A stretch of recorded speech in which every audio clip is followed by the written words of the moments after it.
Hi there. One of our goals this year is to know our addition and subtraction facts within 5. Here are some ways that you can use your flashcards to practice your facts. If you are going to use the flashcards yourself most of the time, it might be helpful to have an adult help you write the answers on the back so that you can self-check when you're working with your flashcards. The first way to use your flashcards is to just use fingers or objects to help you solve the equations. So if I have 4 and I add one more, I end up with 5.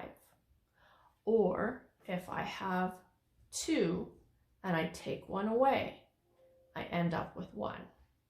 So you can always use that to solve. Another way to solve the equations on your flashcards is by using pictures. So if you have scrap paper, you can quickly visualize, and you want this to be a quick draw, 4 and 1 more. So I've got 4, I added 1 more to make 5. Or over here, I could draw 2 and then quickly take 1 away and know that the answer is going to be 1.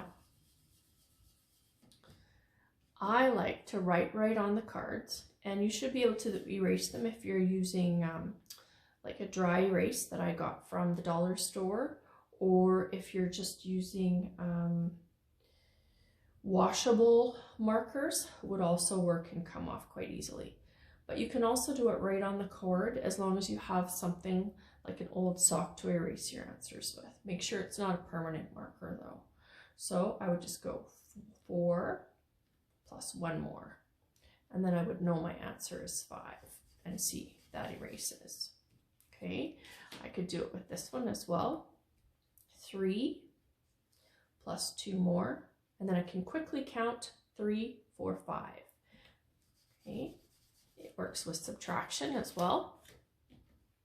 So I just need to remember 2, and this time I need to take 1 away or separate 1. So I'm just saying 2 take away 1 is 1. Or I could quick draw 3 and then take away 2, and I realize the answer is 1. Okay. Another way is to visualize the number to count on or back from. So if I visualize or start with the number 4, then I am counting on 1 more. So I hold the number 4 in my head and I count on 1 more. And some people will even visualize a little dot at the top of the 1. So 4, 5. So I know my answer is 5. Over here, I hold the number 3 in my head. I say 3, and then some people will actually visualize that the 2 has 2 ends to it. So they count on 3, 4, 5. So I know my answer is 5. Let's try this one. Now, I like to start with the larger number in my head and then count on, but that would be the same as this. This is the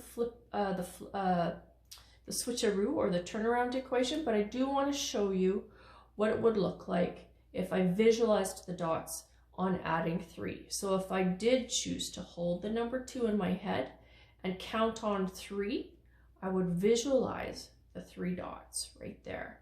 So I would go 2, 3, 4, 5 in my head. Or I could touch it, right?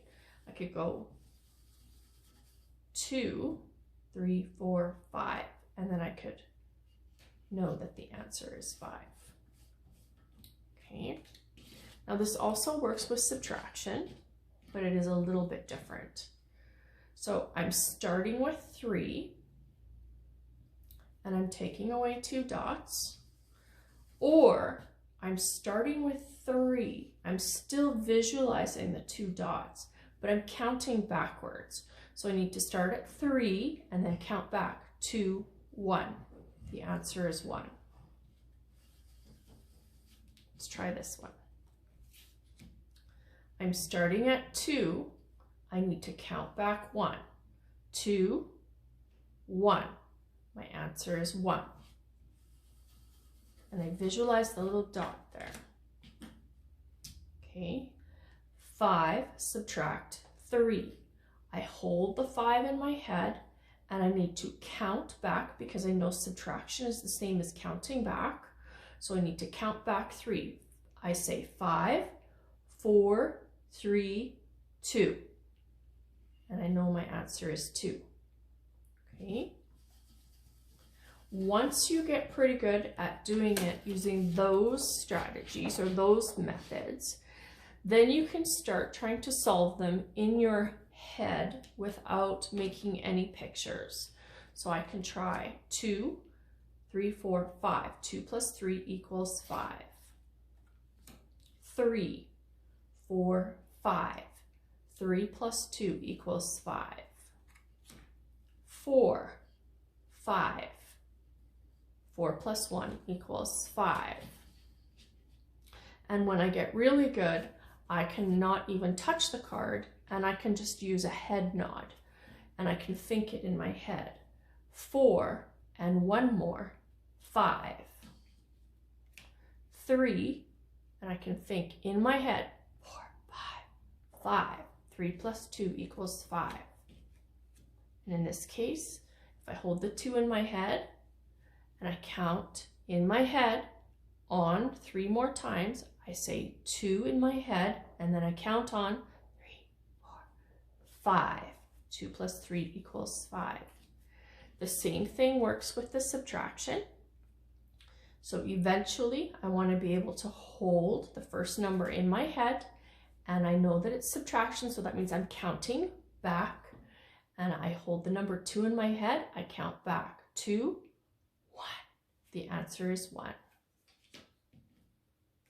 In this case, I'm holding the number 3 in my head. This tells me to count back or subtract 2. So I need to start with 3 and then in my head go 2, 1. The answer 3 subtract 2 equals 1. Let's try one more. In this case, I would hold the number 5 in my head, 5, and I need to count back 3. 5, 4, 3, 2. 5 subtract 3 equals 2. Have fun practicing your facts. Try and challenge yourself. If you usually use your fingers, try using the pictures. If you usually use the pictures, try holding one of the numbers in your head and then counting on our back by using the points on the numbers. Eventually, we do want to know our facts within 5 fluently or be able to figure them out in our minds. But have fun